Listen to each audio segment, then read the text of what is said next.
Warframe is one of those games that almost everybody has heard about, but I still think a lot of people don't really understand why it has lasted this long.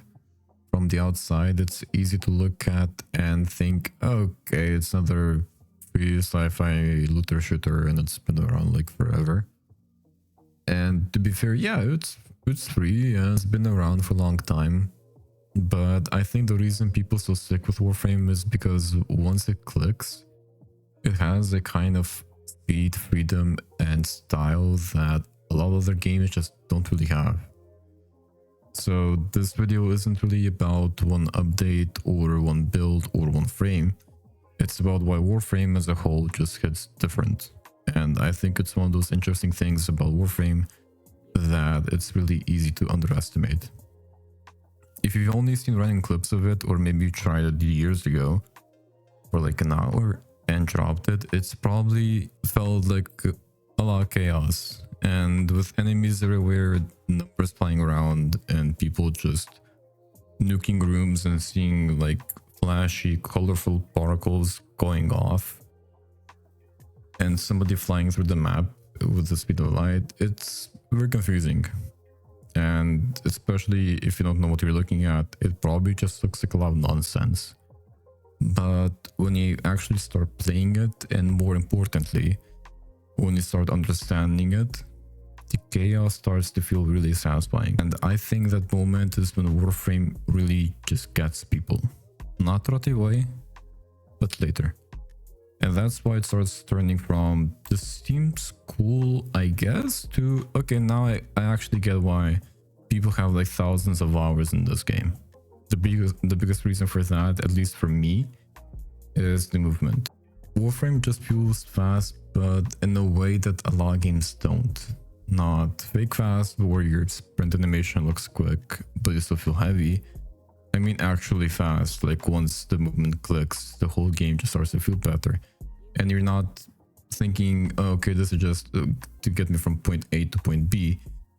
You start bullet jumping, sliding, gliding, chaining everything together, and moving through missions without thinking.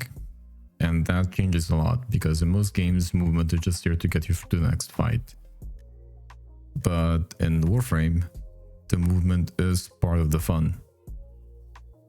It's part of the combat, the flow, and what makes the game feel satisfying even when you're doing something simple.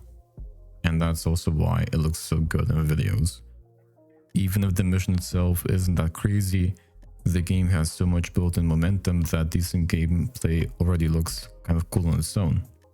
The other thing Warframe does really well is the power fantasy. And I know a lot of games try to do that, but Warframe really commits to it. It wants it to feel fast, it wants it to feel strong, and eventually it wants it to feel a little bit unfair. And that's one of the best parts of the game. You go from barely understanding what's happening to slowly putting together a setup that actually feels good, and then eventually you hit a point where your build starts doing exactly what you wanted it to do. And when that happens, it feels earned. If all you know about it is the basic mission structure, you probably don't realize how much stuff is actually in it.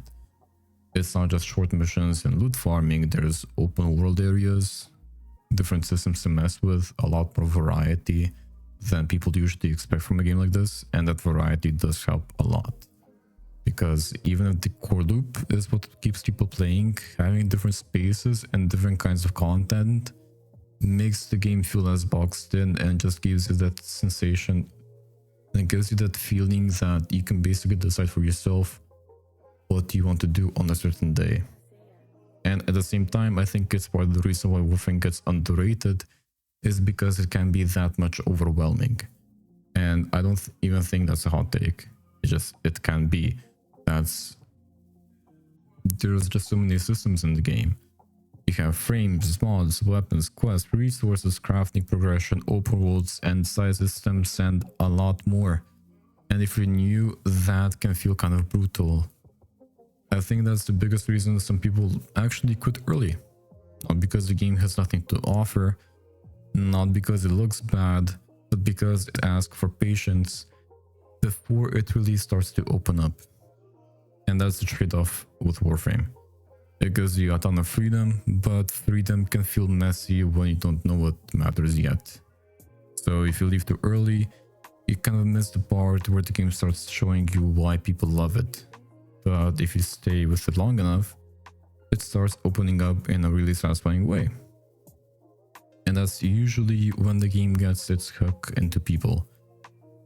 And that's also why it has lasted this long. Not because it's free. A lot of games are free. Warframe lasts because it has identity. It has its own pace, its own style, and its own weirdness. Even when it's confusing, even when it's messy, it still feels like itself. And honestly, I think that matters more than people give credit for. A lot of games are polished, but they're not memorable. So when I think about why Warframe still hits different, I don't think it's just one thing. It's the movement, the freedom, the power fantasy, and it's the fact that the game lets you grow into it instead of showing you everything at once. And as I said before, it can be grinding, confusing, and it definitely has moments where it feels like the game expects you to already know things it never explained. Even with all that, Warframe still has a feel that a lot of games don't. And I think that's why people stay, because once it clicks, it stops feeling like just another free game. It starts feeling like its own thing, and that's why Warframe is still worth talking about. And with that being said, thank you very much for watching this video. It means a lot. If you do want to, you can leave a like, subscribe. It does mean a lot to me. And as always, good luck in your game.